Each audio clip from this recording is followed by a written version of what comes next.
Disclaimer: the information and education material contained herein is meant to promote the general understanding and dialogue of GAN's processing. Such information is not meant or intended to serve as a substitute for a healthcare professional's clinical training, experience, or judgment. For patients and individuals, such information is not to be a substitute for professional medical, therapeutic, or healthcare advice or counseling.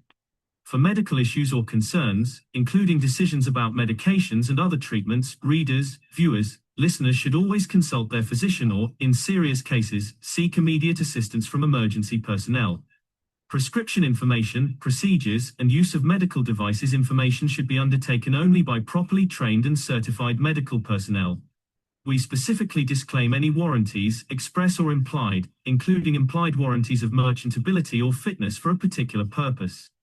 Such information is provided, as is, and is believed to be accurate at the time of its publishing, but it is the viewer's job to evaluate the accuracy of any information found in this presentation. Every case presented is of their own experience, applied by themselves for themselves, and it applies to their case only. Every person experiencing health problems should seek professional medical advice and consult their course of treatment with a doctor. The processes of plasma balancing described herein are a natural process which supports the body but does not replace medical advice or therapies one is already subject to.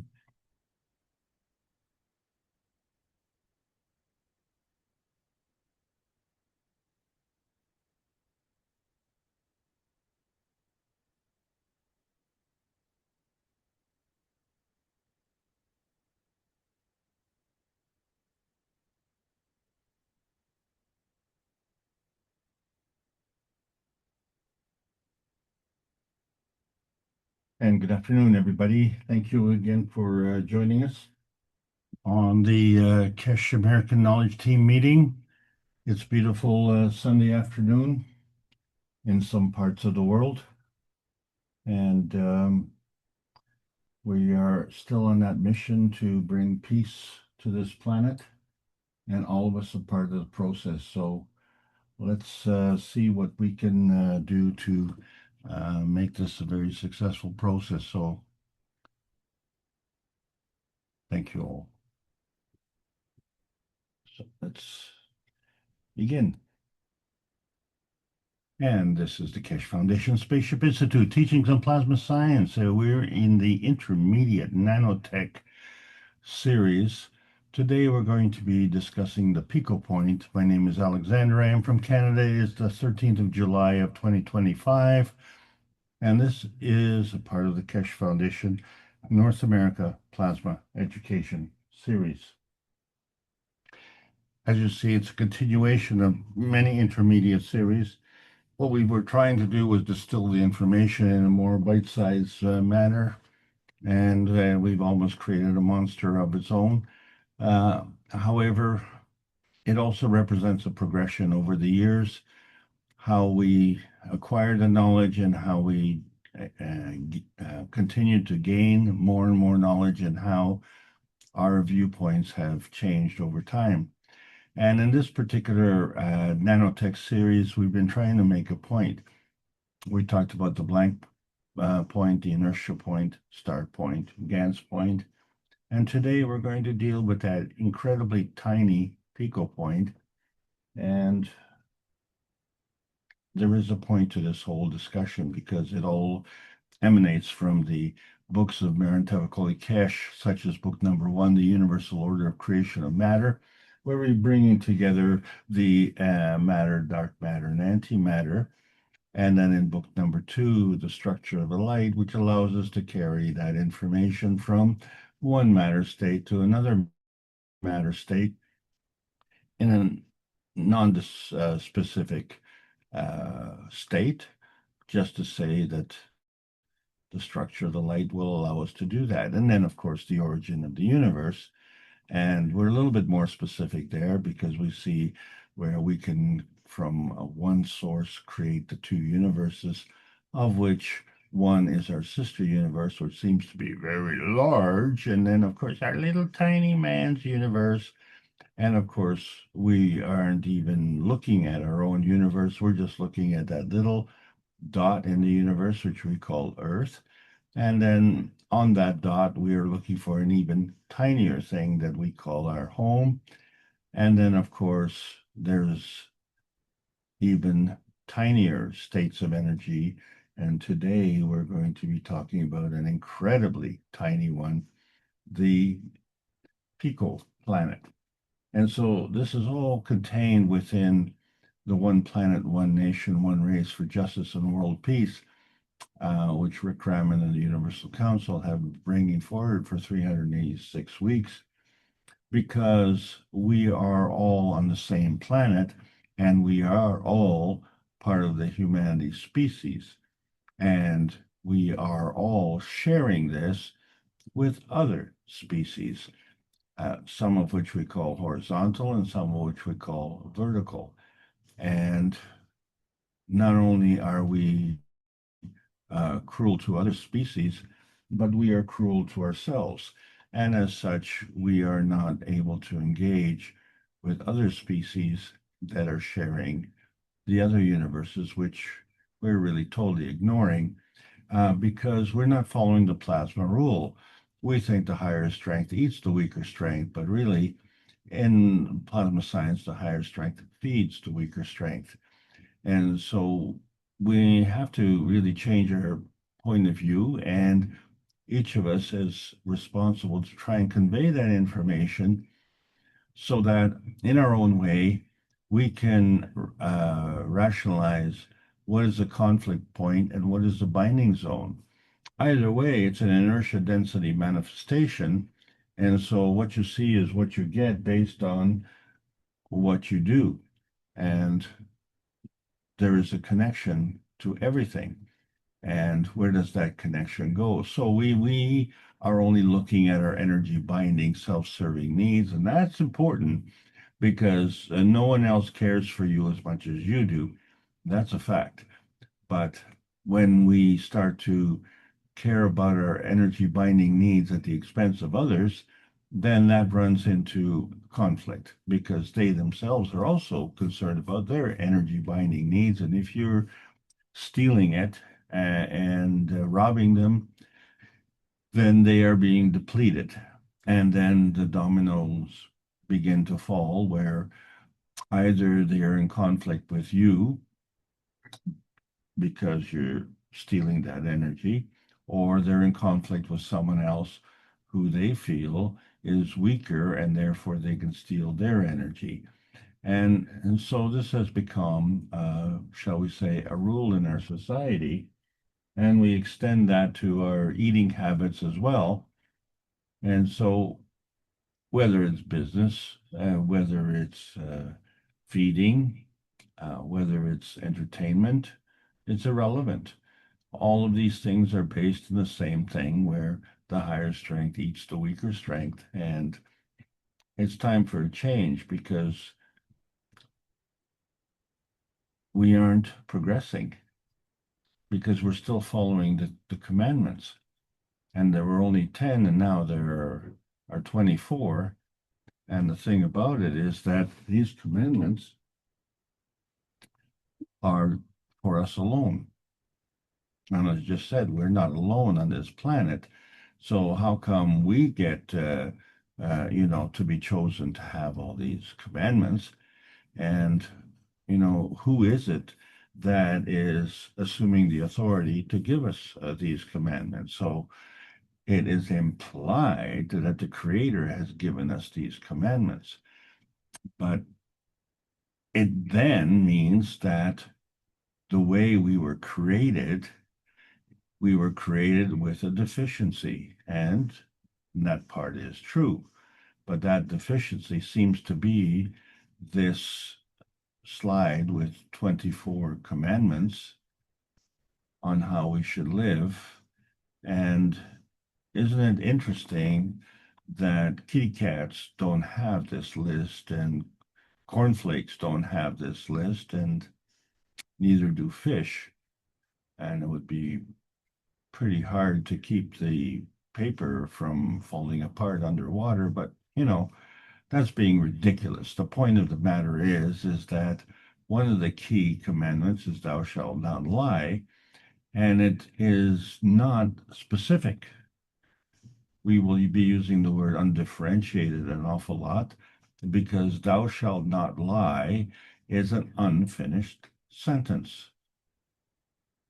Thou shalt not lie implies to everyone and anything, but thou shalt not lie if it's convenient, or thou shalt not lie if it's not convenient, or thou shalt not lie to a spouse, or thou shalt not lie to your soul.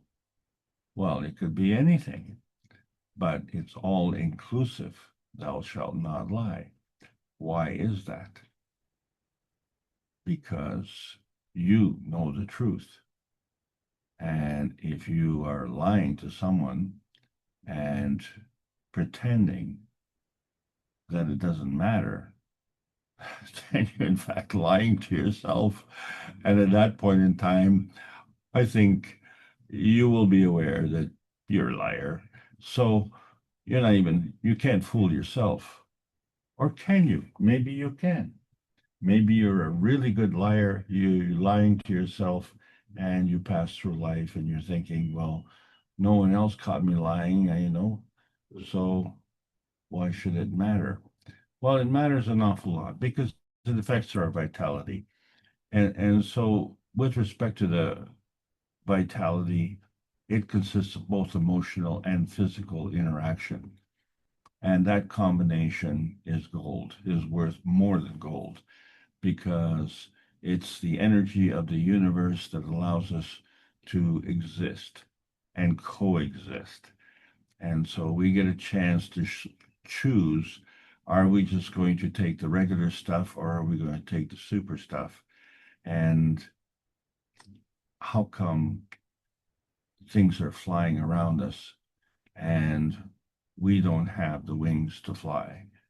And that is really the ultimate question, isn't it? Because every time we say that we can't do something, we find some member of the planetary species able to do that, such as a salamander can replace his legs, and a chameleon can change his color, and of course, birds fly, and then fish breathe underwater. So, when we say we can't, we really mean we can't. But is that true? Because obviously something can't. So why is that? And so we see the difference between being on the transmission highway, which is the lowest energy state, where we talk about our association with frequency, or the transmutation highway, which is completely ignoring frequency. And so this is one of the things that we find in our moments of silence. If we apply our moments of silence in the physicality, then we have to have a period of silence. But if we offer that on the transmutation level, then that is on constantly.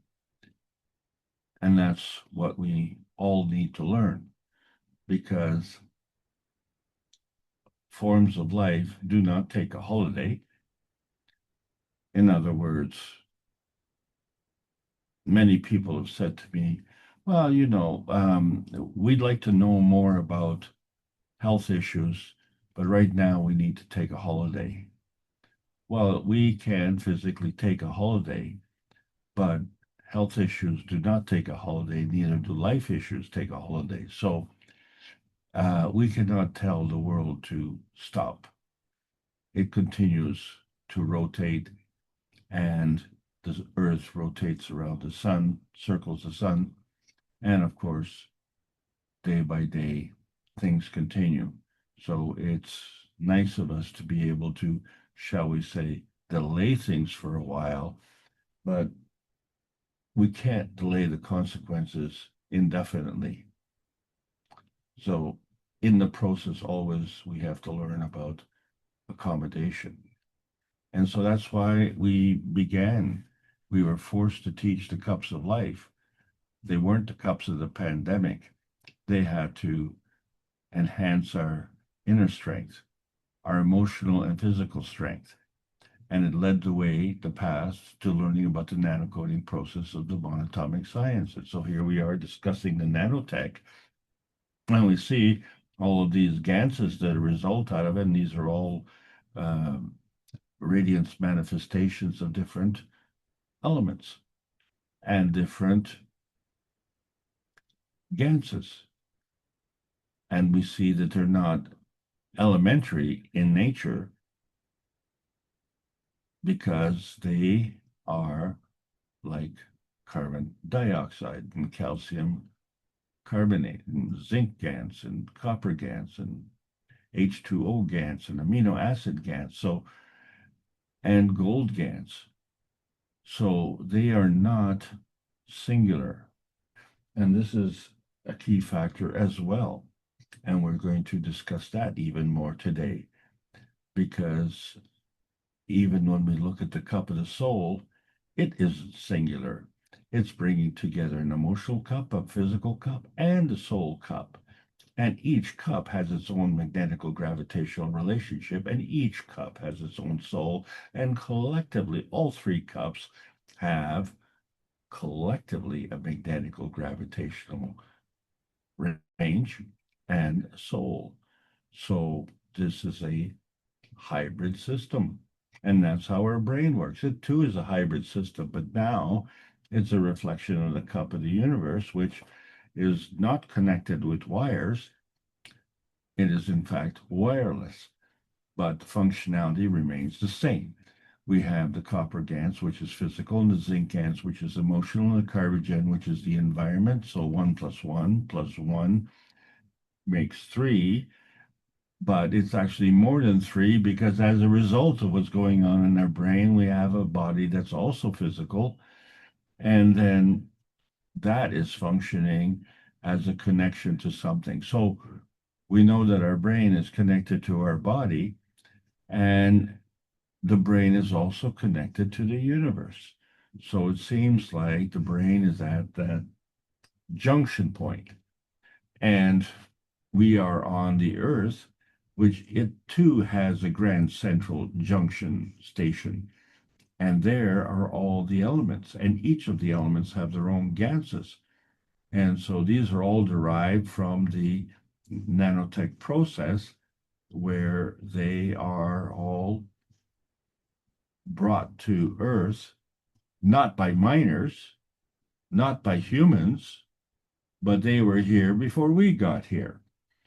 And so we seem to just take that for granted because, well, it doesn't seem to have a practical application. What do we care?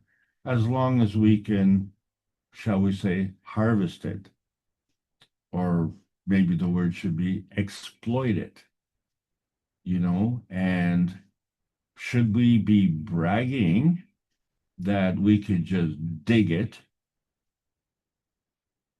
or should we be in gratitude for the earth providing it? Well, there's a situation. Well, if the earth can provide it, why can't we provide it? Because it's a lot easier just to steal it, which is literally what we're doing. We are stealing the resources that earth has provided. Okay, so that is the basis of the self-serving thinking. But now we're in the Beyond Beijing conference level of May the 10th, where we were able to produce gold. So this sheds a totally different light on gold digging. And of course, we understand that men are not the only gold diggers, but this all has to do with our looking at how we seem to associate with the falling angels. And why are the angels falling? Well, because we're increasing the density. So that means more pressure. That means an increase in gravity. And we calculate that for the angular momentum, which equals the moment of inertia times the angular velocity. And so we have this angular density. And as we approach the core, it becomes more and more dense. And so look where we live. We live on the surface of the earth, the hard surface. We do live in buildings that kind of raises from the surface, or maybe we live on plateaus or mountains which are higher above the surface, but we're still on the surface. So we don't seem to live in the air, and we don't seem to live underground,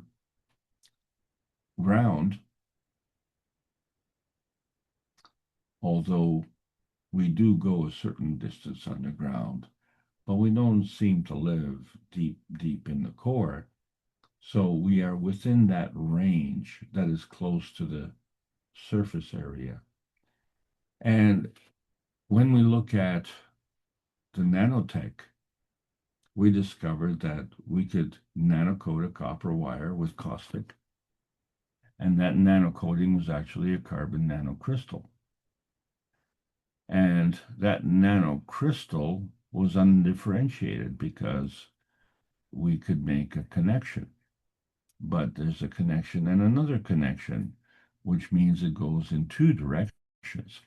And it's undifferentiated at this point in time which way it goes. So what we created was an alignment so that we could actually have a field alignment, which not only goes through the individual points, but we have a magnetical field range and a gravitational inertia point, which actually indicates a direction of flow. So now we have something that is leaning towards a differentiation. And this is kind of important because that's how we heal. That's how we were created. That's how the gold was produced. And then we went a step further. We introduced, on top of the nanocoating, we introduced a GaNs, and it too had a charge. And we found that it was more magnetical. So this had another effect. So then we had to really look at the concept of singularity and understand that since there is no reference point, it's undifferentiated. But when we look at what we talk about levels of magnitude, which are multiplied by 10, we found that in the nanotech, it is very tiny and it is emerging outside the box of old science. It's coming into the new science of the plasma science. And 10 to the minus ninth means it's 10 times 10, 9 times over.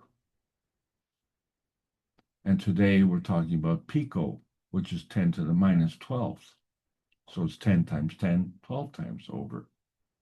And it leads us to a very, very tiny point. And that's what we're discussing today, that Pico point. But since we're in the physicality, we only see the one side. But clearly, we can go into the giga point and the tera point, as our computers do, in terms of our data storage needs, and even beyond that as well. So the Pico point, 10 to the minus 12th, is rivaling the tera point, which is 10 to the 12th. So then we have to discuss the concept of duality, which we're now introducing 2 points. They operate as a tandem or a partnership. We call it the twinity, and that has a different kind of connotation. We can understand that 2 walls can support a roof, and they can also support a dome. And this is the difference. You're looking at stability, and you're looking at shelter. So within that shelter, there is a range. So when we're talking about the levels of magnitude, this is what we have to take into account. The range from the Pico at minus 12 to the range to the tera at plus 12. And each side has its own maggrav position. So each range has a containment, and each range has an opposite containment to balance it off. So we're not just going up and down the scale where we're looking at the gravitational containment of a very large field, a tera, going down to a very small field, Pico. And because it's very small, it has a high negative charge, which means it's magnetical. And yet, this creates a bit of an anomaly, because as we go through this falling through angular density, we are falling towards the core. So the core is actually more gravitational. It is tinier, but it's more gravitational. And so that becomes a problem, because not only are we going outside the box above, but we're going outside the box below, which means it's a two-way street. So not only are the magravs balancing on one side with the maggrav on the other side, whatever side that is, it's undifferentiated at this point in time. However, based on our concept of the higher strength eating the weaker strength, the higher strength is gravitational, and the lower strength is magnetical. However,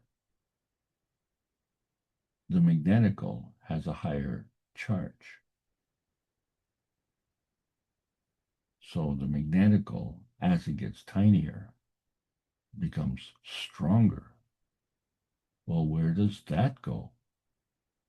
Obviously, there is another path. And that's the whole point. It's a two-way street. So now we see where we've had the flaws in our attitude, where we only think the higher strength eats the weaker strength, but actually the higher strength feeds the weaker strength. So you have to rationalize your position. Are you the feeder, or are you the one getting eaten? And so it throws a whole different perspective on dimension building. So we see where we have 1 point, we add a second, and we connect one, and we add a third, and we connect two, and we add a fourth, and we connect three. And it's still undifferentiated, but we started to build a star formation. And in that sense, the base of the star formation is gravitational, and the peak, the point, is magnetical. But it's still undifferentiated because it's just a generic structure. And then we have created a GANS in the core, which would be of a higher energy state, but it's in the core. So this is causing a little consternation, because this GANS is differentiated. It is carbon dioxide GANS, or oxygen GANS, or copper GANS. So each of these form a star point. And that star point is a relationship between a magnetical and a gravitational position. And then it has a containment, a GANS containment. And so we said, well, the GANS is more gravitational. So let's understand, if it's more gravitational, that means it is more dense. But therefore, if it's more dense, then it can be more giving. And so at that point, it would become more magnetical. And if this sounds confusing, it's because we've missed something. So we look at the star component and we say, okay, we know the base is gravitational and the point is magnetical, but there is an emission that is going on, and there's a connection, and that connection is based on polarity. So we know that like poles attract and opposite poles, like poles repel, opposite poles attract. So what happens when we have two poles come together that are the same? Well, they have to experience a binding zone. It's that binding zone becomes that gravitational inertia point. So many of us look at that binding zone and say, well, that's a point of conflict. But clearly, it's just your point of view. It could be a point of conflict, but it could be a binding zone. Either way, it's a gravitational inertia point. And then it's not exclusive because we have neighbors. And those neighbors likewise have to have an inertia point bonding, but they have to accommodate the neighbors. And so we see how easy it is for the poles to flip. And we talked about this when we discussed alignment. And so that alignment allows the binding, but it has to somehow allow the flow. And then when we look at this dimension positioning and how does that relate maybe to Mr. Kesh's books, and you say, well,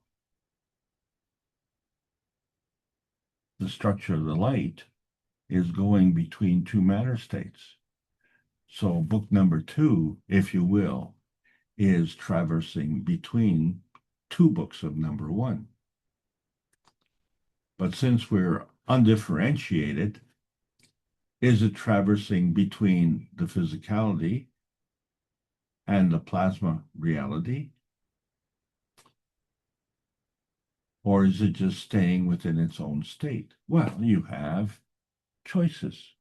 You can stay within your physical state and traverse between two fields, or you can stay within your plasma state and traverse within two fields, but you can also move from state to state.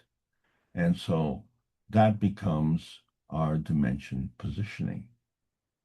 And so we see that within the physical state, we have the carbon inertia highway.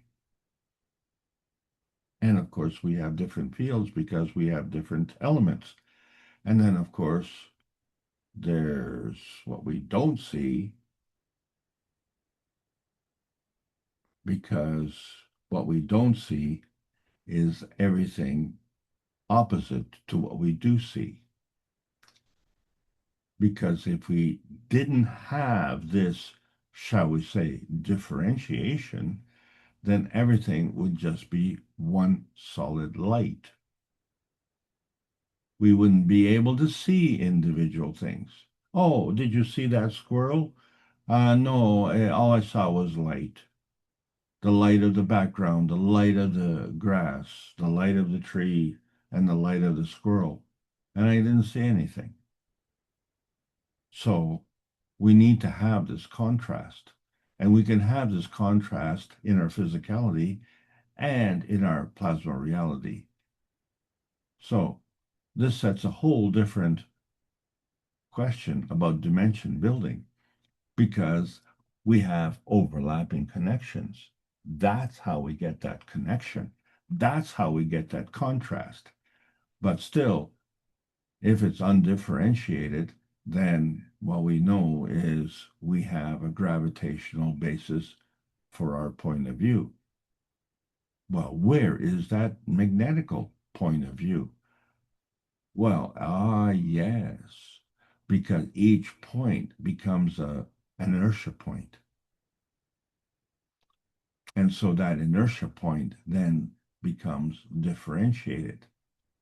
because that inertia point has to have a reference, not only a reference to its position, but a reference to its neighbors.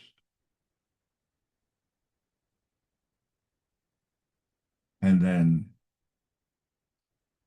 once it achieves that differentiation, then it can create that inertia point containment, which is specific to its location. So we don't know at this point what it is, but what it is will be what it is based on its position. So it will be differentiated. And that's what we decided to do. We created a star formation. In Beijing, we had these reactors, and we were able to produce gold. So the gold was our differentiation. But today we're talking about the nanotech, and we've gone through the nanostate, and today we're going to be talking about the nano-pico state. So we're still talking about the monatomic particles on the copper substrate, but between these monatomic particles, we discovered another monatomic particle called a pico. So we had nanoparticles, and we have picoparticles, and they're filling in the gaps. They are significantly different from the monatomic particles of the nanostate. But what we have to realize is that the difference is 3 orders of magnitude. That's 10 times 10 times 10. Therefore, the pico state is 1,000 times tinier than the tiny nanostate. So for our point of reference, it's so small, how much small can it be? And what difference does it make to us? We can't see it with our eyes anyway. All we see is blackness, the combination of all the nano. And we now know, and we've measured 30,000 layers of nano. So when we take all of these little bits together and they start to form a picture which we can see. And included in that picture are all these picoparticles. So that's what we have. We have a vast number of monatomic layers. But what they do is they create a vast number of monatomic star formations. And they have different polarities. And there are gaps. And within these gaps, we have these picostates. But what we have to understand is that the nanostate are particles in their physicality. And although they do create gaps, the gaps themselves create star formations.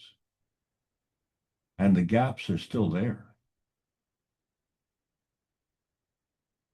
because the nanostate facilitates a monatomic energy flow, and it creates a synergy.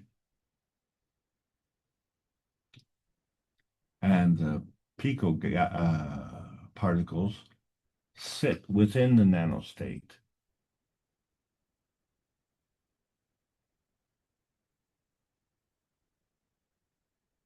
Not necessarily within the gaps. In other words, we create multiple monatomic energy flows through the multiple layers, and all of them are a superconductor at room temperature.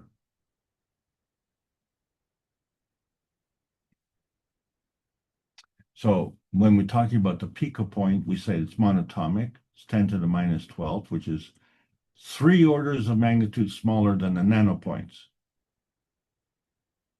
But as you can see, there are still gaps.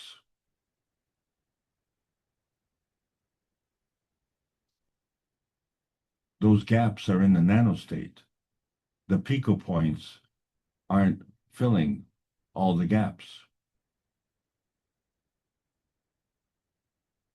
And the Pico points actually create Pico clusters, right? And the thing about the clusters themselves is that they have pointy points. In other words, they're not just round monatomic structures, but they are exhibiting a pointy surface. And we know from a pointy surface that it changes the surface to volume ratio again. So now we're dealing with an even higher still surface to volume ratio. So the size of the Pico in relationship to the nano is 3 orders of magnitude higher negative charge. But when you incorporate the points, just like we did with the star formation, now it's even higher surface to volume ratio. But they're still in the Pico state. And the Pico points cluster together. And then they themselves create a Pico star, which is now an even higher still surface to volume ratio. So the Pico points create clusters that come together as Pico stars on their own as Pico stars. So when we look at the star point, the field of the star is emanating from something. What is at that core? And does it necessarily have to be physical? Well, today, when we're talking about the nanotech, it is clearly physical. And so that's the direction we want to go from. When we look at the Beijing conference, they had the star formation that was created with the rotating disks. And each of these disks had a field.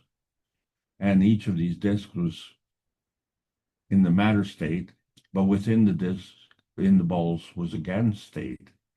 And they created this plasma state, and collectively they created this dynamic plasma state. And within that dynamic plasma state, we created the gold GANs. And we were able to do this by aligning in each and every step along the way a magnetical gravitational relationship. And we were able to transcend the relationship between the physical state and the plasmatic state. However, these were two facets of the matter state. And so when we created the GANs, it was as a GANs star. And so it had a magnetical gravitational relationship. And there was a star component in that star containment in the core.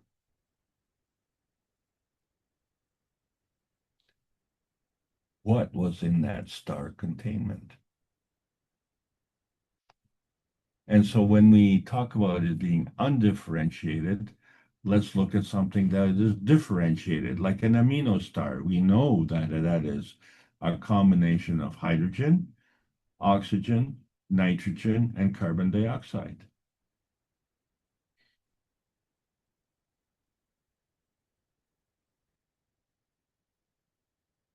But all of these points on the amino star are in duality.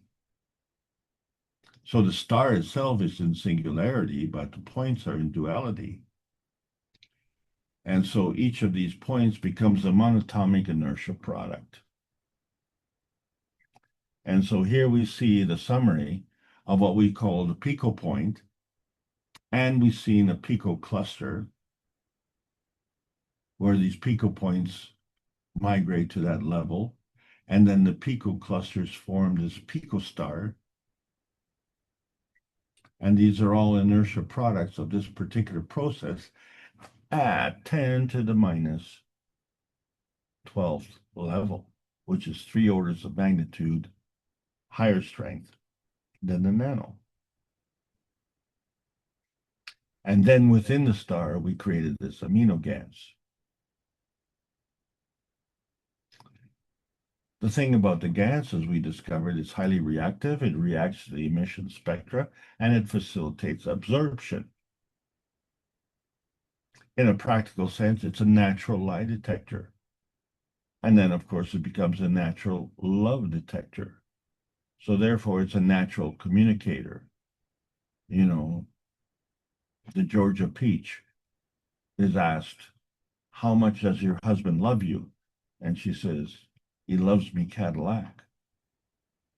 Well, that is a physical way to demonstrate your love. But is it true love? Well, since we are balls of Gans, we know and can detect the true natural love. Because GaNs is a superconductor at room temperature, and we are superconductors, and we operate at room temperature, regardless of what the elements say. Even if it's cold outside, you're still breathing the warm air. And if it's hot outside, you're still having the same internal body temperature. So the GaNs effect comes out where it can either be oxidized, which means to include oxygen. And so we have copper oxide, which is related to the muscles, and zinc oxide, which is related to your mood, and then carbon dioxide, which affects your health, overall health. But we see that they're not monatomic, they are polyatomic. And although they can be oxidized, they can also not be oxidized. So we substitute the oxygen for hydrogen. And we create the CH3 GaNs, which is iron related to the blood. It's still polyatomic. And why do we say poly? Is because you have three hydrogens, not just one. It isn't CH, it's CH3. And it isn't CO, it is CO2. So you could just have CuO, which is copper, but it all depends on the particular GaNs that you're producing. So we are not saying how many atoms come into that combination. We're just saying it's more than one. It's not mono. But each one is an NP junction. That is to say, we have a transition matter that is a combination of three dimensions. That's one. And we have another track that's a transition matter of three dimensions. That's another one. And so those create a charge gradient, which we say one is negative and one is positive. We don't know which one it is because it's undifferentiated, but they're coming together. We create this transfer state, NP junction, which is a negative positive junction. And so 1 and 1 is more than 2. And the reason for that is because we can transfer that energy to another location and still retain this junction. So it continues. So it's not just 2, but it's more than 2. So when we look at the nanoparticles, in summary, they are monatomic. They have a high surface to volume ratio, and they have a susceptibility. This susceptibility is affected many orders of magnitude, and it perpetuates these susceptibilities through a perpendicular field force. And these plasmatic force fields represent attraction and repulsion. So that's the nano. What about the GaNs? Well, we have exposed a glaring error on my part. They're not monoatomic, they're polyatomic. The GaNs particles have a higher surface to volume ratio. Why? Because of their pointiness.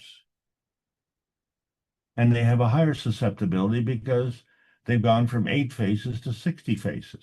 So we're talking about many orders of magnitude and still perpendicular force fields, and there's still force fields of attraction and repulsion. So It's exactly the same as the nanoparticles. However, it is far more powerful. So what happens to the picoparticles? Well, they are monatomic, but they still have a higher surface to volume ratio because that susceptibility is manifest through many points. So that's why we're talking about many orders of magnitude, at least 3 orders of magnitude stronger than the nanoparticles. It's still perpendicular field forces and still plasmatic force fields of attraction and repulsion. So we see the similarity. So when we talk about the GANS freakout, it's like a GANS popcorn. So what does that mean? Well, it has a gas in the center. That's what GANS is. It's gas as a nano solid. But if the GANS is solid, then how did it get that energy to explode? Solid at the core of the GANS is the Pico core, which is in the same image as the GANS. In other words, it has a core and it has points and it has pointy points. And each of these points is a negative charge. And because they're tiny, incredibly tiny, they have an extremely high surface to volume ratio, which means that they're extremely high negative charge, which means they are an extremely high energy giver.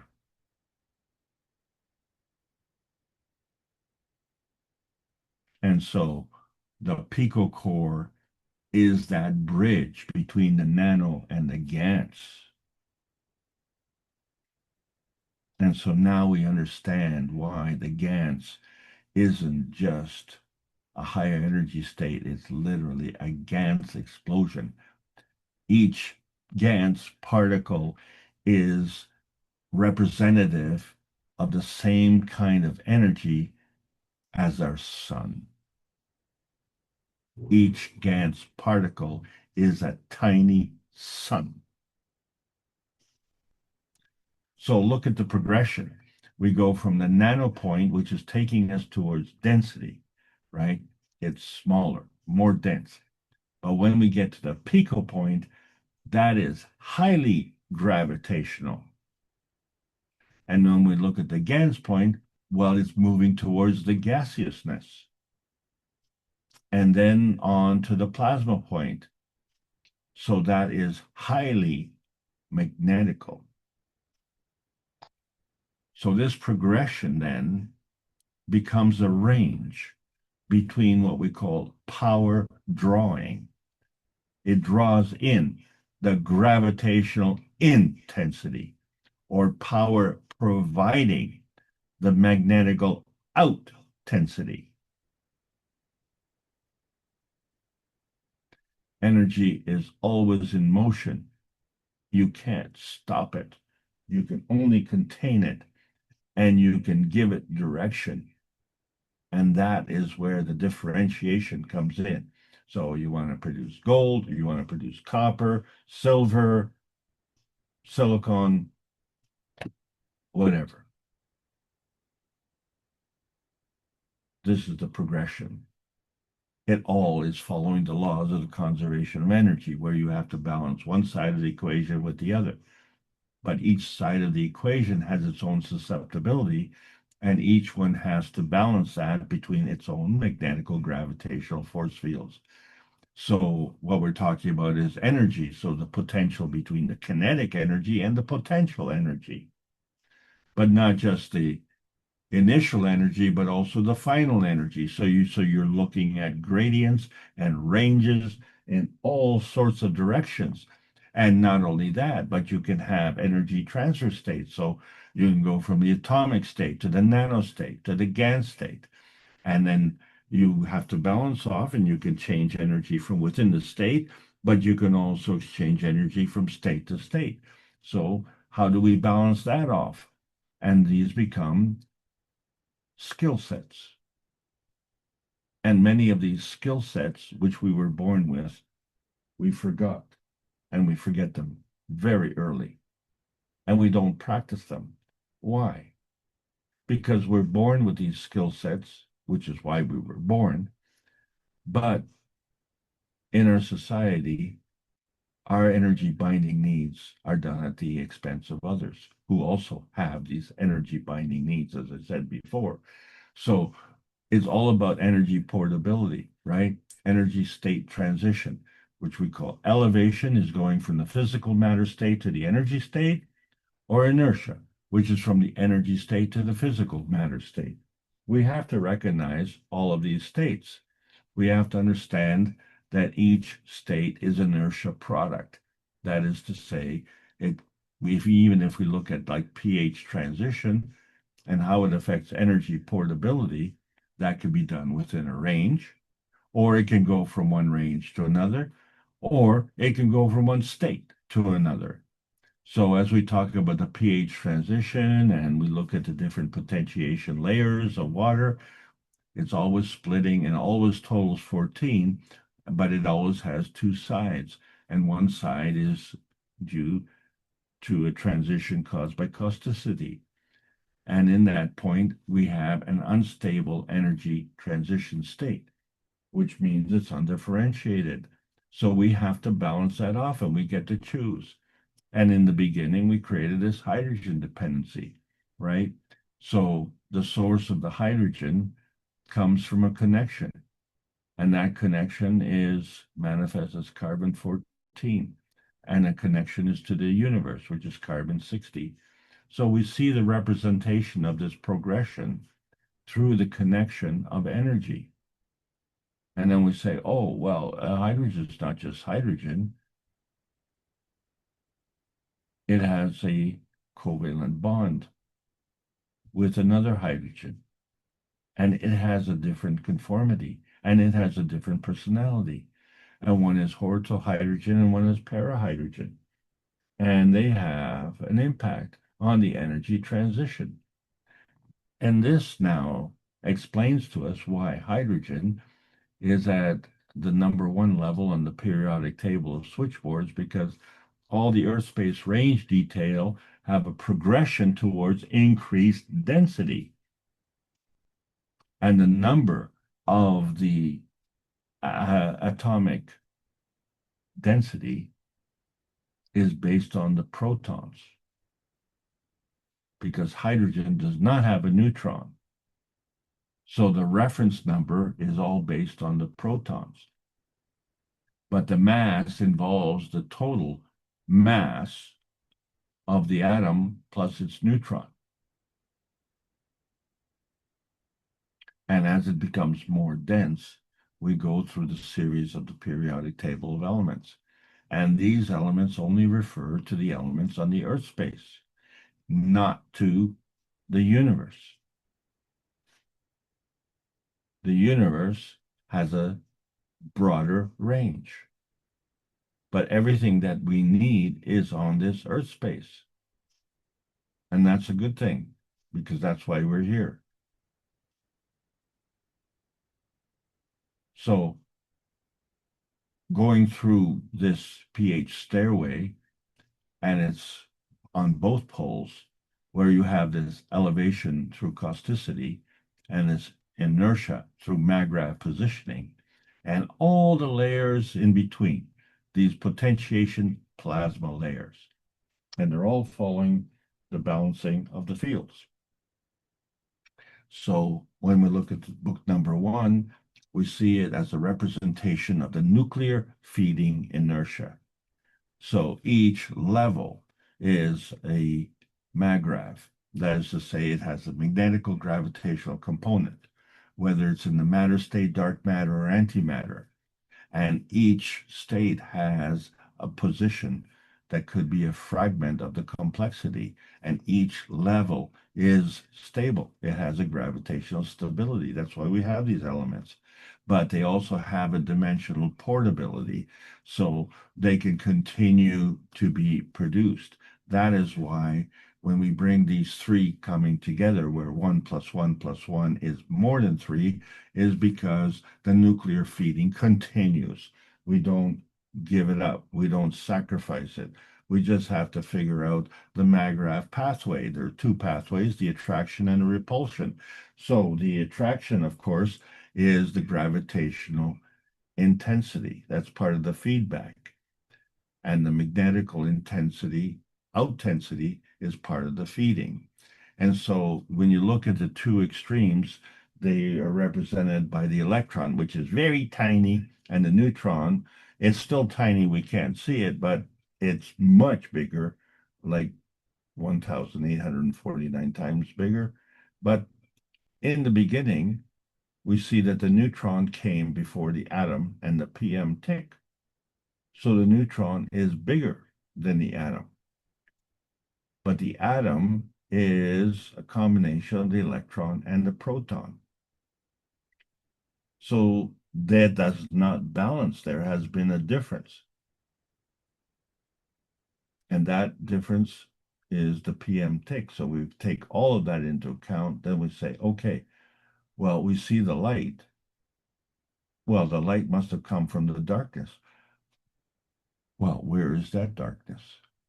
Since the atom came from the neutron, then we can rightfully conclude that the neutron is the darkness. So when we're looking at these MAGRAPH differences, we see that the hydrogen does not have a neutron. So we measure everything by the proton. What's the difference between the proton and the neutron? Well, it isn't just the electron.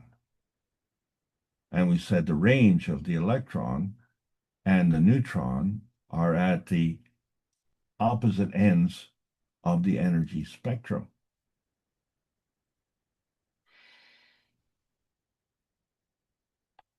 So if the electron came from the neutron, then maybe the electron can return to the neutron. Well, if that is true, then the proton can also return to the neutron. But the problem is, of course, that the electron and proton are married, because the electron is magnetical and the proton is gravitational. Without that relationship, it does not exist. So you cannot extricate the electron from the atom. The electron and the proton have to combine with the neutron. Because we said from the neutron, we create the electron and the proton. But it doesn't even balance because we're missing the PM tick. So therefore, in the undifferentiated beginning where the neutron came before the atom, it also came with the PM tick. So when we say, let there be light, that means that light is not within the neutron. The darkness coming from the darkness within the atom came from within the neutron. And so when we say, let there be light, then it came without the neutron. And hydrogen does not have a neutron. And then there's the PM tick, which also has a magnetical gravitational balance. So now we see the other half of the equation. If the atom can come from the neutron, then the atom can go back to the neutron, because there's no rule that says that the neutron has to be completely sacrificed for the creation of the atom. And you know that is true, because when you have an idea,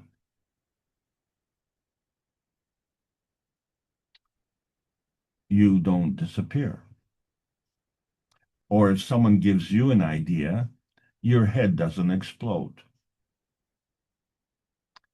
So there's a way to absorb and there's a way to give.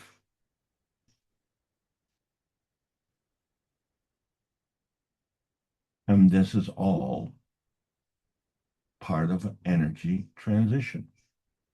And it's done on an energy level.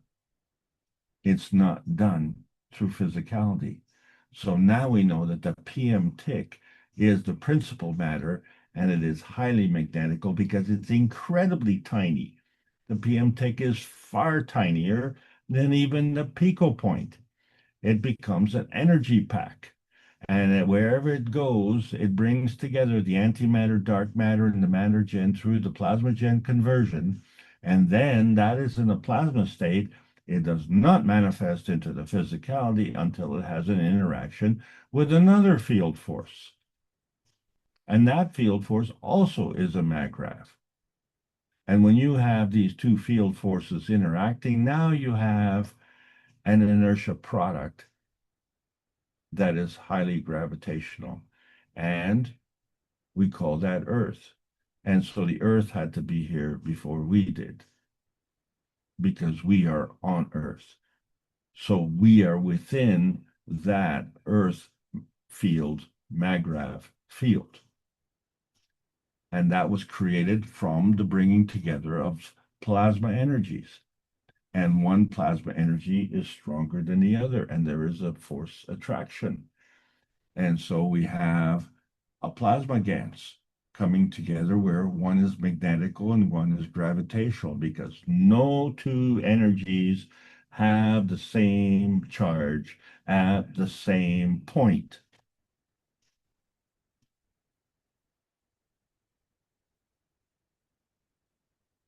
And the energy that we are contained within our body is contained within ganses.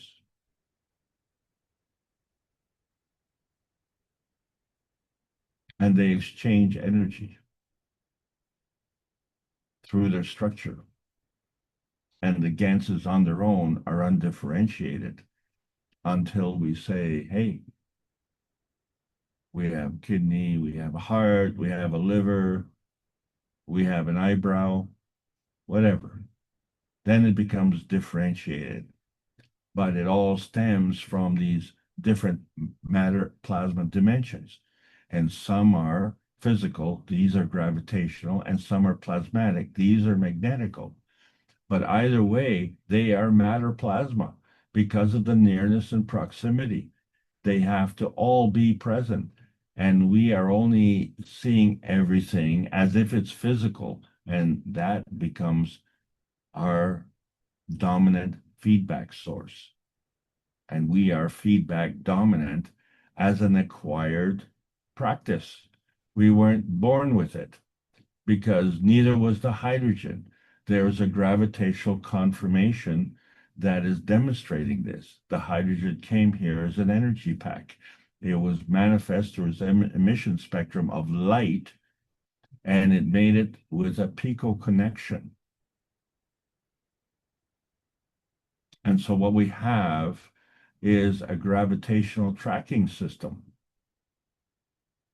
So when we look at the GANs flow in water, we see that water can exchange energy and can give and take. Well, the GANs can give and take energy as well. And so the GANs will exchange what? Magnetical energy, and it'll exchange gravitational energy, both at the same time, because it has a magnetical gravitational relationship construct. So when we look at the water GANs, we have this construct of 8 electrons and 8 protons and a neutron with a mass of 8. And that was the oxygen. And then we added 2 hydrogens. And now we have water. And so we have the 2 extremes. The hydrogen, which is tiny, and the oxygen, which is large. 8 orders of magnitude larger.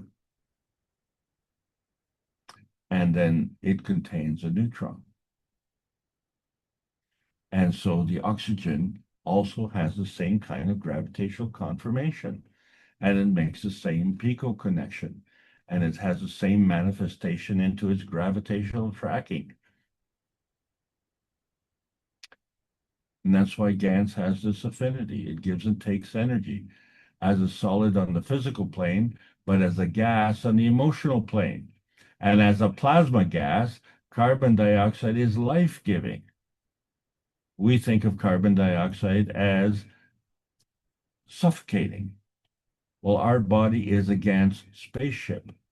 And if carbon dioxide was suffocating, then we would have a problem breathing because we are exhaling carbon dioxide. So there's something wrong with our thinking. So when we look at the GANS point and we see, well, GANS on its own, when you put it in a bottle, it is immersed in water and then it has a hole in the center. But we look at the GANS point and say, how does it compare to, say, a dandelion seed, which also has all these points?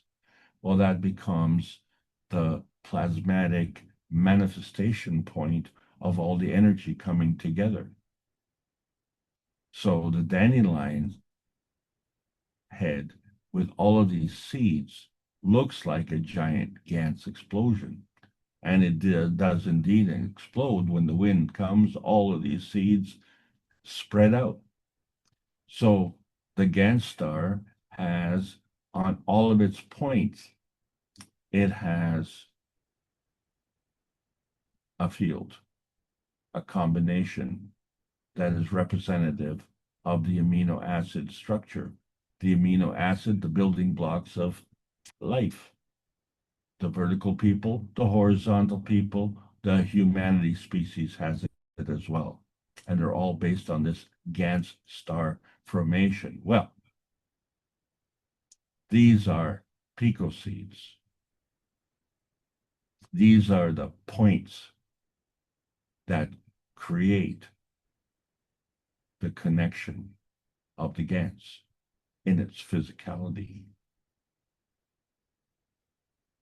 So each point on the GANS star has Pico seeds to create that GANS.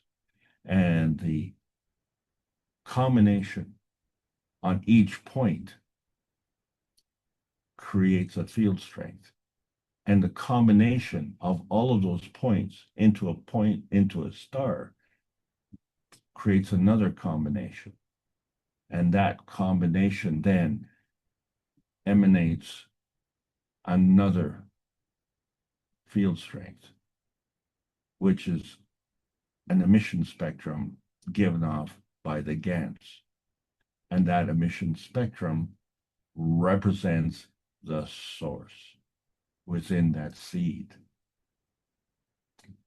And so unless you watch the whole process, when you look at a pumpkin seed, that tiny little white thing turns into this colossal orange thing, and you say, well, these are two different things. No, they're not.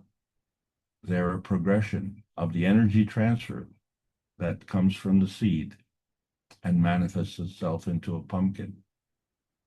And that's how growth happens. And in that period of growth is what we refer to as time. So this is the progression to going from point blank to GANS star. There's a sequencing path, where we have science that is boxed in, but now we have to be stepping outside the box. So our point of view has to be either from the inside point or the outside point. Either way, we have to make a point of connection. So when we look at the Peace Dome reactor, that positioning is a shielding. But within that dome, we can create anything by our positioning. And so on May the 10th, we created our Goldfinger. And how we did it, not only with a star formation, but each point had rotating star points. And each of them created a field. But what we see is this was an obsolete technology because it was using exclusively the lowest energy state. Well, we have now gone into a higher energy state because we are exclusively in the plasma state. And in that, we enhance our capabilities by, shall we say it again, many orders of magnitude. So let's connect the dots. You know, what we're trying to achieve here is we're trying to achieve practical points, to employ practical reasoning. So to understand the road to self-determination, or the road from self-determination, we have to have a practical philosophy, practical solutions, and understand the practical currency of life. It involves giving and taking, and we are the facilitator. It's a two-way street, and the street is paved with gold. So what we need is a humanity inertia, GANTS, shielding points to shield ourselves from hostiles, not just on this planet, but in outer space, to shield ourselves from aggression, not just from armies, but even from our families, to shield ourselves from environmental harm,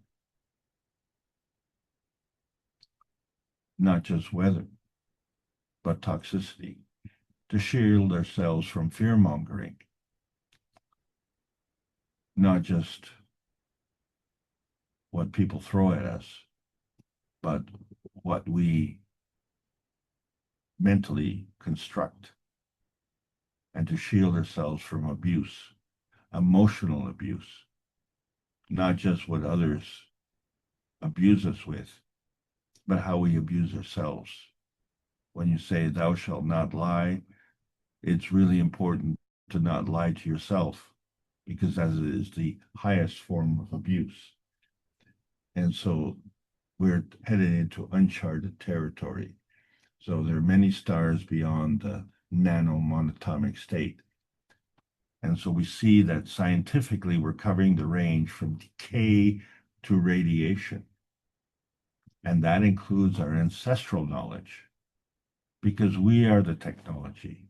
We are the inertia product. And you are the image of your GANTS point. What are you exchanging energy with? What are you giving your time to?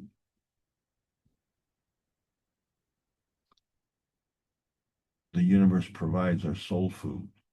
All we need to do is to plug into the creator and tune in.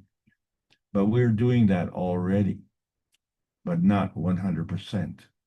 So what we have to do is turn on to that energy and drop out of our resistance so that we can receive through that inertia point. But in order to do that, we have to provide the pattern, and that pattern determines the energy that we get. So how much of a and how good of a pattern maker are you? Well, we need to get better. Now, since May the 10th of 2025, the world knows that we have the technology in hand to deliver peace and prosperity to this planet. So the Kesh Space Plasma research teams are looking for many, many more practical ways to apply this technology to the humanity, understanding that there is a space frontier, and we are welcome as participants, not as hooligans. In 598 weeks in a row, the Knowledge Seekers workshops have been teaching us how to suddenly transcend the limitations of nuclear science, bringing us together to the greater oneness, where our universal community meets the other universal communities and brings peace and prosperity, not only to our planet, but to the universe as well. We need a technology release because our beds are burning. In that process, we need a scientific rescue, a financial rescue, political rescue. It all involves a preservation rescue.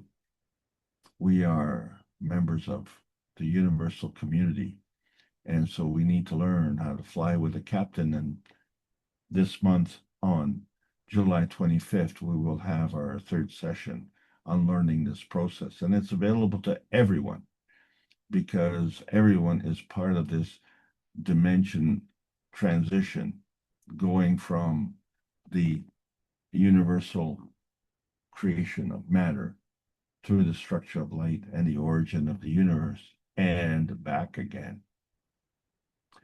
And we are the observers, the participants of these transitions. So are we in the fourth dimension, or is our manifestation in that fourth dimension? Are there more? Well, our mission is to bring peace on earth and join humanity with the universal community, the universal community, because we want to bring man as equal to all the beings in the universe by teaching the plasma science and technology equally to everyone, that no one is left out and no one is abused due to the lack of knowledge.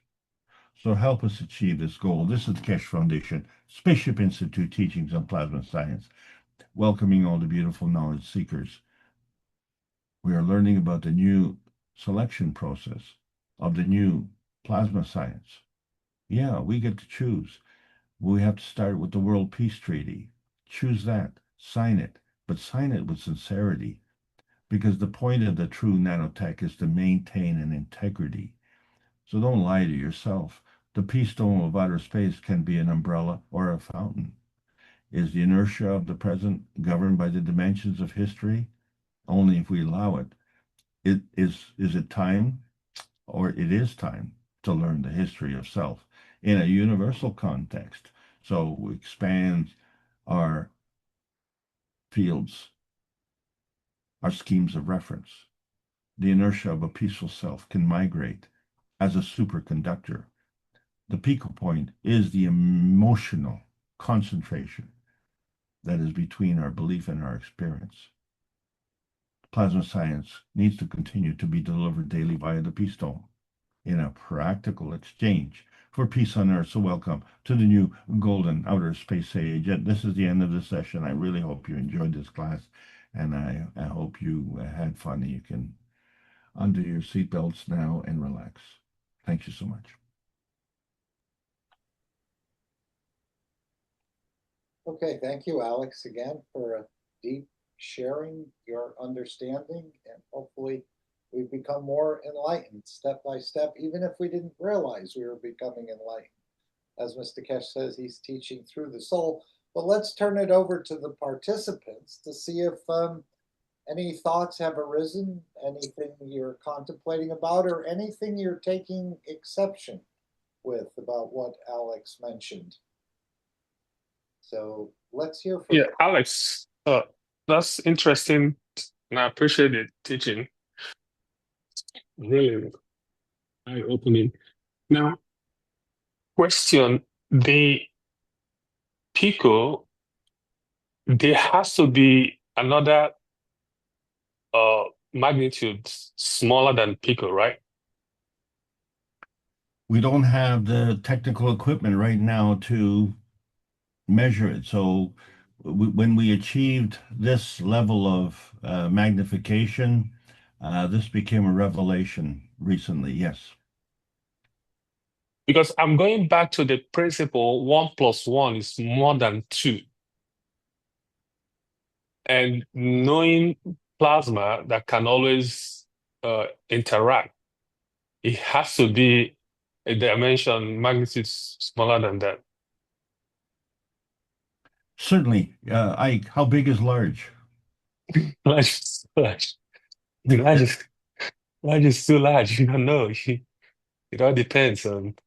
Yeah, that's it's really interesting. It's huge knowledge. So we haven't even learned nothing yet. I mean, considering what we know now, this is just on our own level. Well, I think we've been overly hard on ourselves as well, because I think because of the condition of this planet, we are not solely responsible for this condition. We are 1/8 billion people. Okay, so let's say if you were to be removed from this planet, there would still be 8 billion people, you know. I mean, it just, well, 8 billion minus one minus might as well still be 8 billion, you know what I'm saying? So it's like a millionaire losing a penny, you know. It's insignificant because Insignificant, yes. yeah. Insignificant. So this planet is significantly hindered and hurt because we can see that. We can feel it. We can see the agony that the earth is going through. And it is guaranteed that the earth doesn't really need humanity as such in order to survive because the gold was here before we came to dig it, right? The earth was here before we were born. So the earth doesn't really need that. And, you know, we're not on Mars and we're not on Jupiter. So those planets were here before us as well. But we chose to came to Earth. And so this is our home. And even dogs know, you know, if you were to put a dog in a crate, a dog will not defecate in his own crate. They will wait for you to come home to open the gate of the crate. And the first thing on the dog's mind will be to go out and do his business. Well, who taught the dog to be so respectful of his home? Why aren't we respectful of our own home?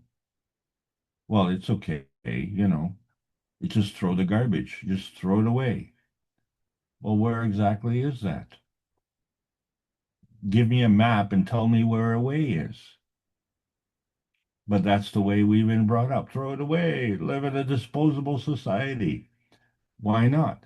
That way we can make more things. And when we make more things, we can make more money.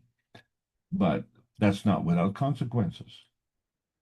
So we have to be mindful of these consequences. The earth is obviously well equipped to be mindful of that. And you pushed me in a direction to discuss this because a lot of people, you know, like in the archaeology field, they like to analyze a previous civilization by digging up the artifacts, you know. So they find this clay pottery and say, oh, well, you know, these people had the knowledge to be able to make clay pots. Well, we have the knowledge to make clay pots, but that doesn't tell you whether or not we have the knowledge to make cars. How do we know they didn't have the knowledge to make cars? Because what happens is, as they've been deciding to look through history, many people have looked through the dumps that we have created. And they say, well, how long does it take to eliminate our fingerprint of our presence? And they have found that they've gone through dumps, and within a matter of maybe even 10 years, everything within that dump has been decayed to the point that they can't even discover any. They don't even know which country came over. Even the steel has disintegrated into dust in 10 years. And here we are looking at the Egyptian ruins going back 12,000 years and, you know, trying to decide what is the evolution of that particular society. We can't even determine the evolution of our own society. So, you know, let's not, you know, be too arrogant in that regard. We now have the technology in our hand to create what we need to create to make this heaven on earth, because we have not made heaven on earth. We keep talking about heaven as if it's some nebulous construct. But why? Why are we denying ourselves with that? And so that is the question we need to ask collectively, and we need to demand answers because we do have a scientific community out there. We do have an educated academia, and we do have people in power who have the capacity to do that. So, what's the problem? Perhaps they think of us as P.T. Barnum did. Well, didn't he promote that? Yeah, well, he, in a way, he said not to smarten up any, don't give a sucker an even break or smarten up a chump. Well, like if you think about that very closely, that is extremely good advice. I'm saying that's how the structure is treating us in a way. I bet Yeah, they do have. the thing is, we get to. Sorry, Mark, go ahead. No, I think they probably do have microscopes that can see even below this Pico, but it's not available for public or even to be discussed in the public, because of course this would start to demolish this Big Bang theory. As you said with the microscope that you apparently or someone could see, it wasn't available. You had to sort of have permission from the government researchers. You're talking about the somatoscope, There yeah. you go. There you go. Well, they're not using the somatoscope in the hospitals. So the question really is, why not? And then someone has made them illegal. Why would you make a man-made device illegal? Well, I think I could understand that a gun would, not be legal, but a microscope never hurt anybody except maybe somebody's pocketbook because it showed the truth. So it clearly shows that the truth is hurtful. Well, if the truth is hurtful, then if you're not true to yourself, then you would be hurting yourself as well. So that's the truth. So that's the point of the matter is, and what you said, don't give a chump, don't give a sucker an even break. Well, and that is the truth. So we have to understand that we now have a choice. We don't have to be that sucker. One of the things about being a sucker is it teaches you what to do. It teaches you what works and what doesn't work. So sometimes being a sucker is actually a welcome learning experience, except that if that lesson is the last lesson, then you don't get the benefit of learning from that lesson in this physicality.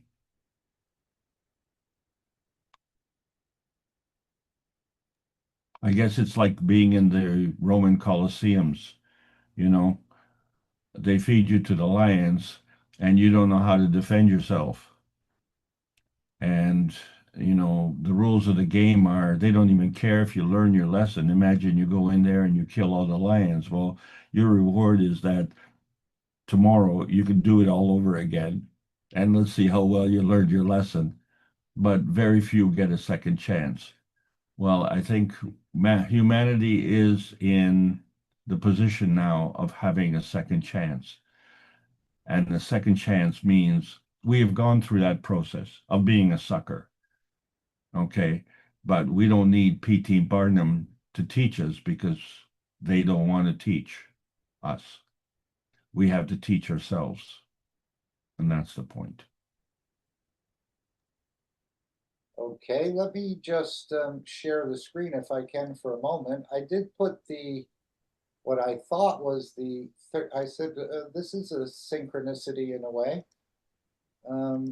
That today is the 13th. We were talking about the 13th health teaching workshop. But if I go back to the beginning, apparently there's a slight anomaly here. it says here on the Keshe Foundation that this is the 12th Keshe Foundation Health Workshop on the eye and the thalamus. Here it says this is the 13th Health Teaching Workshop. And of course, this was put up, I believe, by the Keshe Foundation. Now, this is not Keshe Foundation, but someone else who's taken this and shared this. But it's the 12th or the 13th, but we have the link in the chat. So you can explore this a little deeper on again, the function of the eye. And again, as I said, Mr. Keshe has opened up a whole new understanding of the way this body works. I'll just scroll through it slightly here. But yes, even the eye alone, a very highly complex system, but yet simple at the same time. And this is just one part, plus all the other connections. Go ahead, Alex, you can take it back. I just wanted to share that with everybody. I said, oh, the 13th, and today is the 13th. What a synchronicity. And let's see if any of the participants has another question they'd like to bring up, or an exception or a disagreement. Now I'll throw you a softball one, Alex. And you said in a way, you said our brain is connected to the universe, but yet I don't see any wires. I don't see any cables. How I'm here, the universe is out there. What am I missing? I don't see the connection. Where is this connection? See, that's a very good question, because a lot of people are asking that, and yet almost everybody now has a cell phone. So they are actually manipulating that cell phone by just touching it. And they say, well, there's the connection, the touch. Okay, but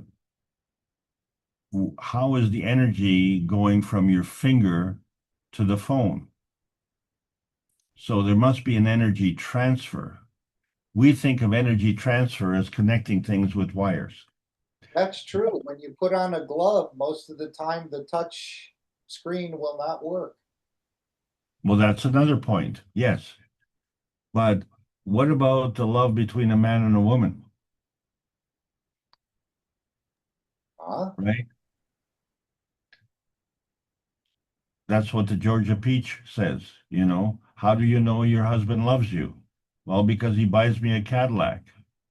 Really? How do you know he doesn't buy his mistress a Mercedes? So you cannot go by the physical expression. The physical expression is a physical emotional exchange, but there is a plasmatic emotional change. And it is now our understanding that the words don't matter, because our soul and our intention don't even hear the words. So the connection has to be between the emotional construct of the physicality and the emotional construct of the plasma reality. That's where the connection can be facilitated through. And that is a wireless connection.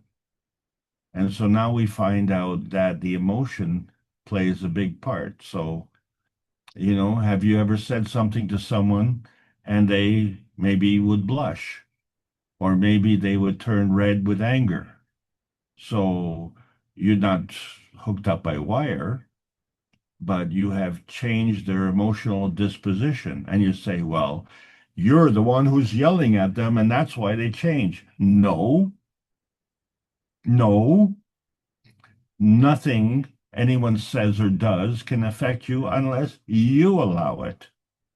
You're the one who has to allow it, because you are either the attractor or the repeller of this energy, and you get to decide.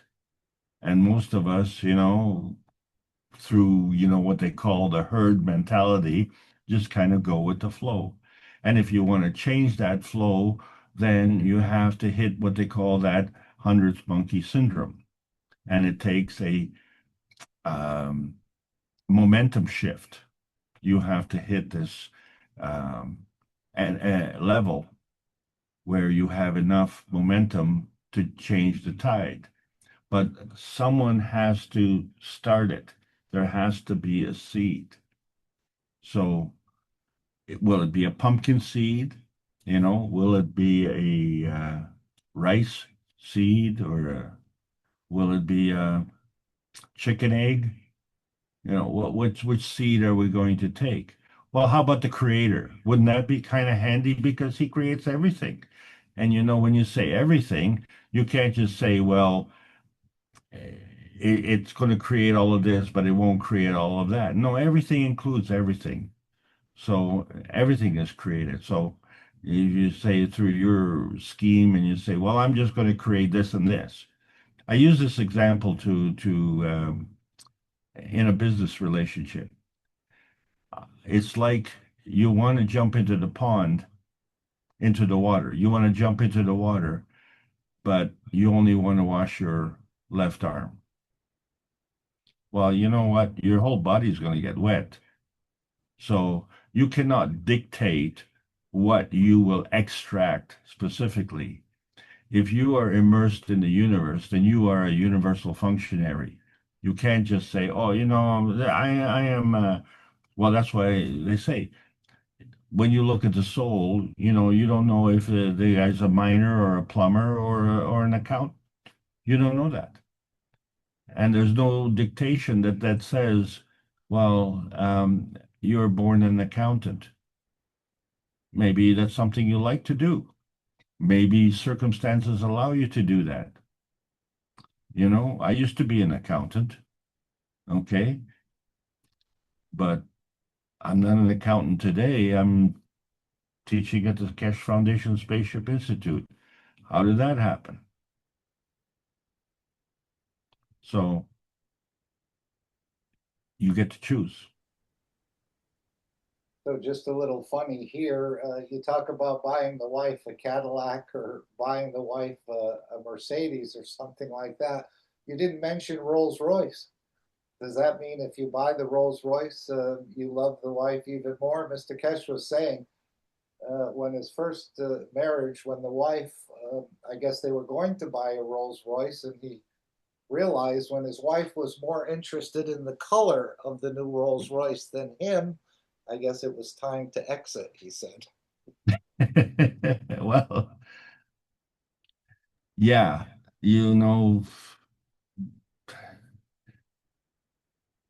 that's one of the things about our weather system here. We talk about the temperature, and we say, oh, well, in Canada, we talk about the temperature, then we talk about the humidex reading. So always, oh, it's really hot today. It's 25 degrees and it feels like 30. Okay. Not to a car.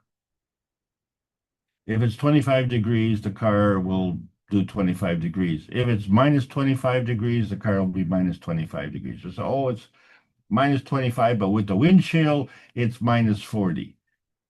Well, it's minus 40 to us because we're sentient beings. But the car, which is an inanimate thing, will still be minus 25. So it's not the car that'll be the problem. It's the fuel. Why the fuel? Because it's carbon-based. It's the oil because it's carbon-based. And carbon is connected to the universe. So that's why. So, the school buses don't operate if it's minus 30 degrees below zero, because they are all diesel and they may not even be able to start them. So that's when it affects. But otherwise, the temperature is the temperature, and you can literally change that temperature. We have with the plasma science, we have ways and means to create a stable interior, either through a maglev reactor or through our paint or through the GANS spraying. And so the internal temperature within our homes can be room temperature, regardless of if it's plus 40 or minus 40 outside. So we have a stable environment. Well, if we can create a stable environment that way that is conducive to our peacefulness and harmony, then we can do that and extend that to the rest of the planet. So why aren't we doing it? Thank you, Alex. I just wanted to read what Joseph had put in the chat. Apparently he's exited. Of course, he's in Europe and it's getting later. So I'll just read this and see if anyone or yourself, Alex, would like to comment. Humanity is a major part also giving much energy. Everything we take, we balance from our soul, and all our emotions are wonderful benefit to the planet. We, as humanity in the image of the Creator, are at least a bit needed for the planet.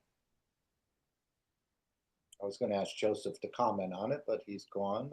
I don't know if anyone else wants to, but I wanted to bring this in. Can you restate that last line? We are at least... We, as humanity in the image of the Creator, are at least a bit needed for the planet.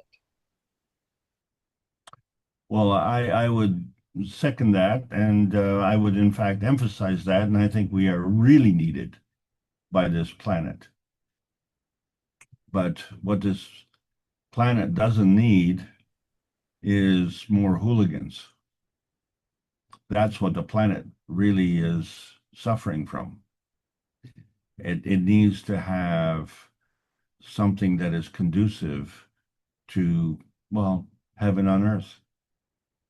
And we have the energy, as they say, within our life source of about 18 Hiroshima bombs worth of energy. That's a whack of energy, boy.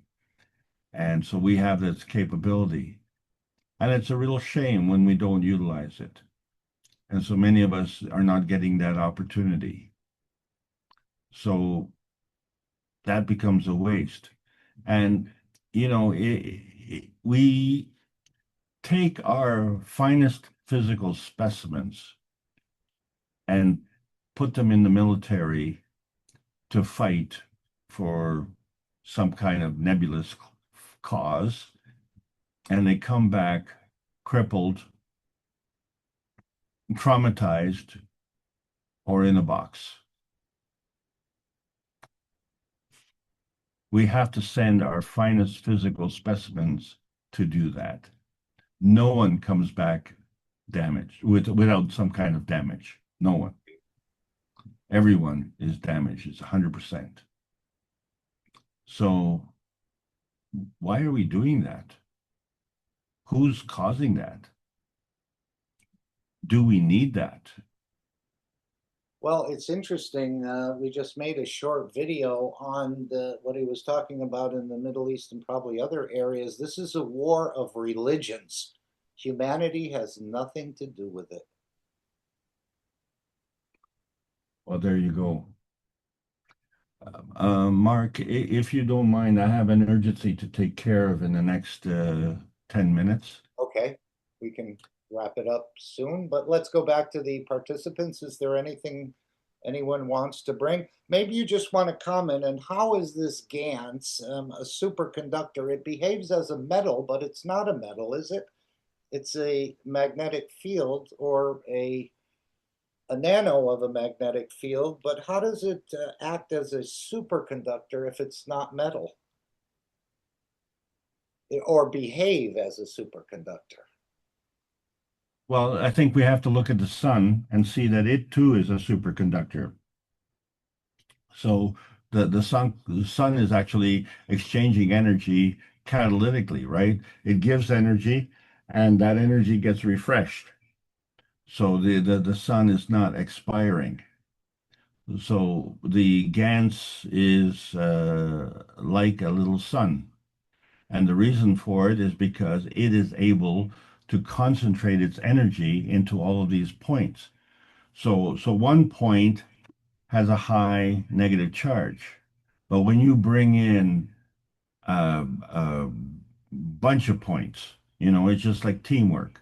You have like if you have a tug of war, you can't hang on, so you help comes and you have more people tugging. Well, you get enough of them and you can succeed.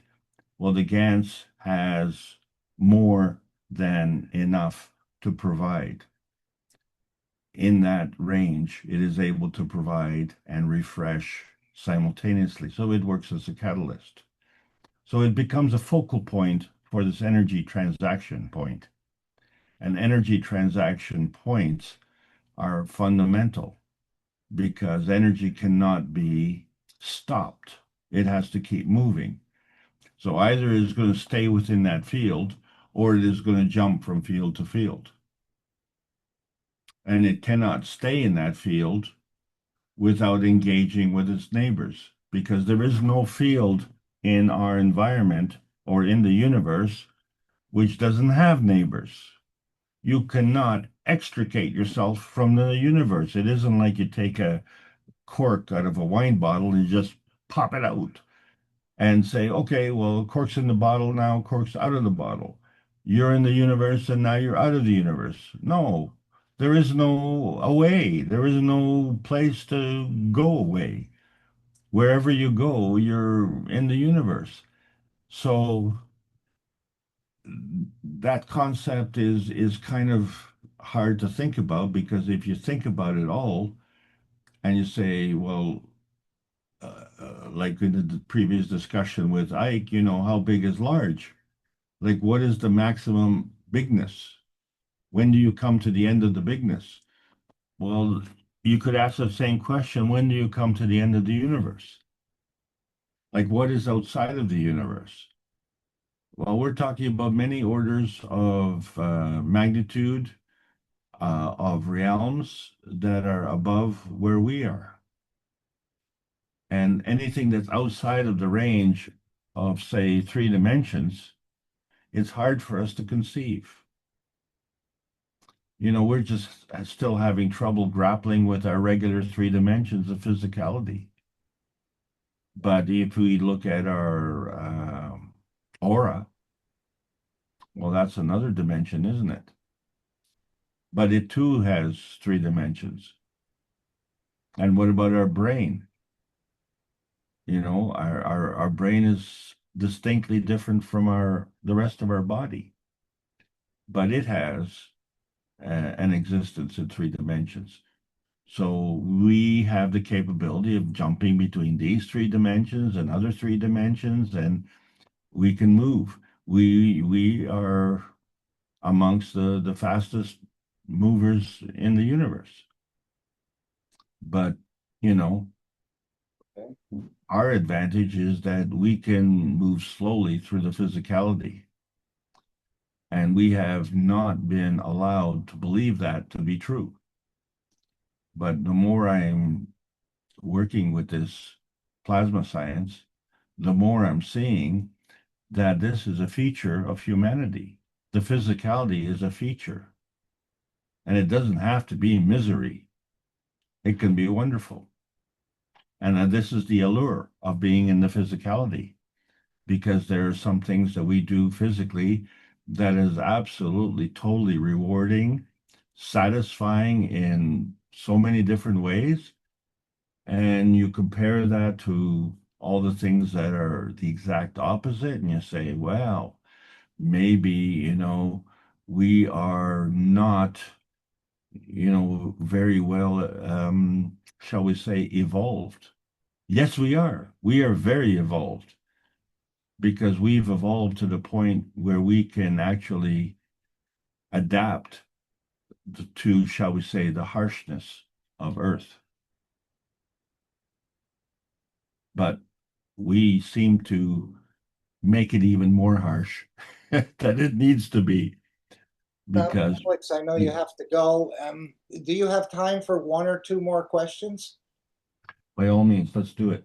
Okay, anyone from the participants want to raise a question? Can you go back to your nano coding slide?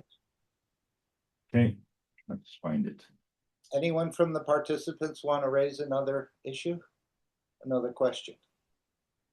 If not, I have one. When we have the nanostructure, of course, we're opening up using the caustic or other methods of opening up the atomic structure. And it just dawned on me, I probably thought about this before, but when you were presenting it today, maybe it hit me in a different way. Now that we have opened up the atomic structure using the nano coating, now we have two different dimensions, don't we? Almost like ourselves in this piece of copper, where we have the matter state of the copper, and now we have the nano state, which is a totally different dimension. Is this correct? No. The copper state is a total of 3 dimensions. The nanostate is a total of 3 dimensions. The nanostate is operating in a higher energy state than the copper wire. Right, but I'm just equating this to the physicality of the man and then the energy side of the man. The physicality of the man is in 3 dimensions, and the energy side is correct. in 3 But that dimensions. would be the copper, and then the energy would be the nano. Just the way ours, they're both in 3 dimensions, as you say, but one is matter state and one is energy state. So Well, actually, the nano coating is physical because you can see it. It's black. right, but some of the nano coating isn't. You're actually elevating the atoms, right? And it creates a new dimension, as I understand it. But I was just seeing, for me, a similarity between ourselves and this nano coating process, which you're creating a 2-dimensional or more. You're correct. Our skin is like a nano coating. So this is what you're talking about, is the field that the nano coating imbues around.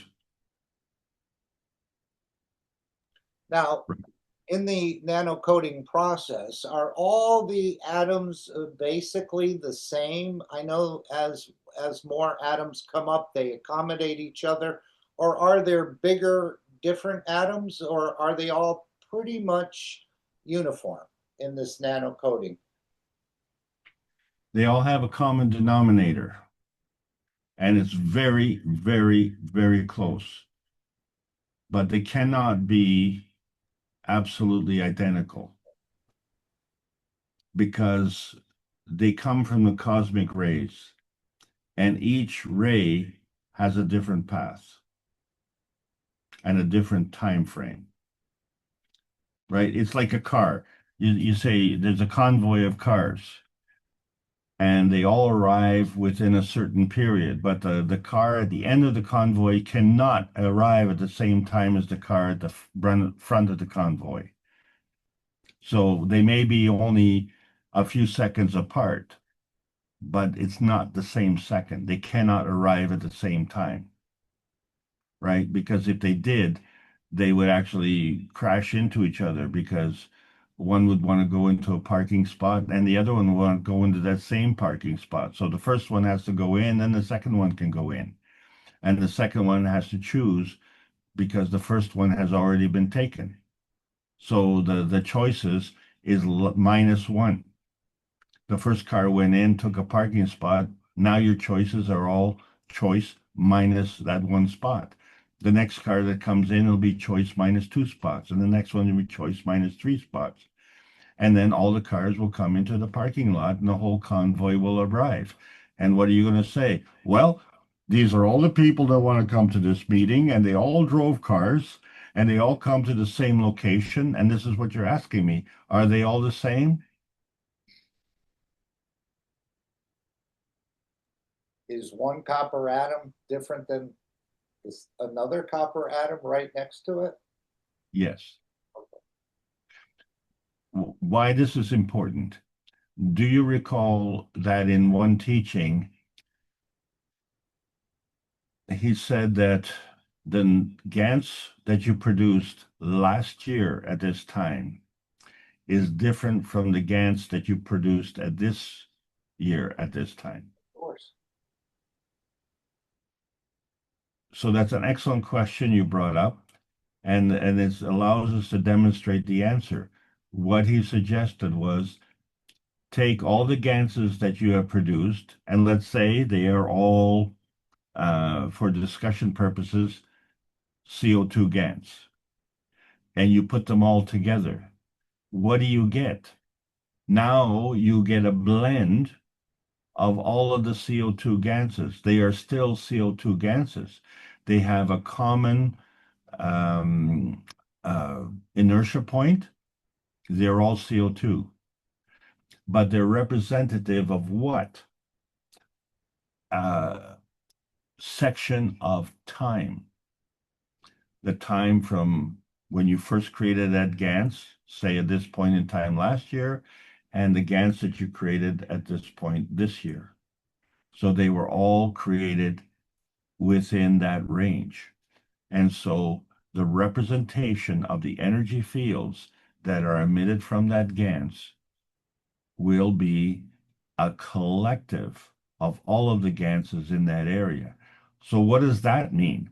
That means that if you add 1 to 1, now you get 2. You add another one, now it's 3. Okay? You don't add 1 and still come up with 2. Now you have 3, and then you have 4. Okay? So if you want to add 10, before you get to 10, you have to have 9. But once you start to get that multiplier in, which is orders of magnitude, well, in order to get another 10, you don't have to add 11, 12, 13, and 14. You can just go 10, let's go 20, and then 30, 40, 50. Okay, once you get to 100. And then what? Well, let's go 100, 200, 300. And this is where you get into the superconducting, okay? Because now all of a sudden you have brought together a higher field strength. Now, once you hit a certain threshold, right, then you cross that threshold and you become in an entirely different dimensional framework. And so we see in the basics a framework of physicality, a framework of like the atomic structure, then the monatomic structure of the nano, then the pico, then the GANs, and then the plasma state. And these are all fundamental states that we can see a difference in field strength. But obviously, doesn't take into account all the in-between field states. And this is where the acuteness comes in, because there are 8 billion people on this planet, and they're all part of the humanity species. So therefore, they all have to be unique and independent. So we are all identical, as you say, because we have a common denominator, but we're all variable and independent within that variability. So I think that's a fabulous question you asked, because that is the thing that we take for granted, right? It's like if you say want to buy a car and you go to the car dealer and he has all the same cars there, right? Do you honestly believe that it doesn't matter which car you pick? One car may have been built on a Wednesday and one car have been built on a Friday. As long Have as you it's heard not that on a story? Monday or a Friday. Hey? As long as it's not built on a Monday or a Friday. Yeah, you've heard that story, right? Yes. So, and you find you've got a car and it works great, and then you buy that same model and it's in the repair shop all the time. And they all look the same on the outside, don't they? Yeah, so there you go. So when you start to apply this kind of logic, you start to answer those questions, and this is what we're trying to do. We're trying to allow people to have the knowledge to be able to answer these questions. And we've been going along and kind of allowing others to kind of answer these questions for us. And that's okay, like let's say for instance, I am not expert at a certain industry, let's say, so I'm going to defer to the expert in that field, okay? And I'm reliant on that. And if that expert says boo, then I'm going to say boo, And I don't know if he's right or wrong. But if I use that advice and I come up and say, oh, I did what he said and it's not working, and what does that mean? Maybe he's not an expert. Maybe he's an expert in disguise. That's why Mr. Kesh is saying test everything. Even what I say, he said, don't believe, test it. Just because Mr. Kesh said it, you don't have to believe it.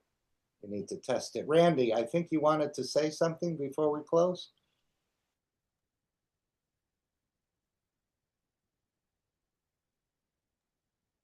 Mic came open, but no sound. Hello, can you hear me? There you go. Hey, Randy. Alex just answered my questions in his last statement, so with the nano alignment. It's like that, He is like that, He's a good teacher. And Alex, you often say 1 and 1 is more than 2, but how come when Mr. Kesh was explaining to us about the egg and the sperm, each one is a soul, those 2 souls are creating 1 soul. They're both plasmas. So 1 plus 1 equaled 1. Or maybe I'm not seeing it correctly. Yeah, but that soul is alive.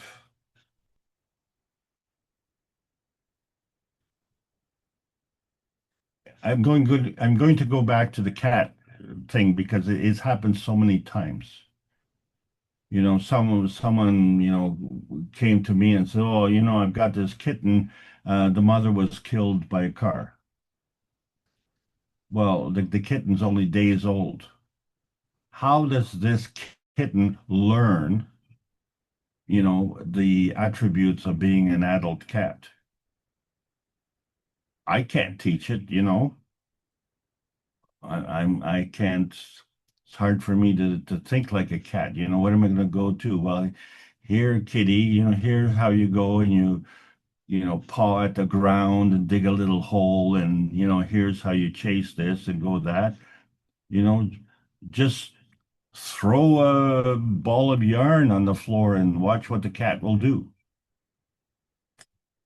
It'll instinctively play with it. So who taught it to do that? Mom's dead. I'm not qualified. You know what I'm saying?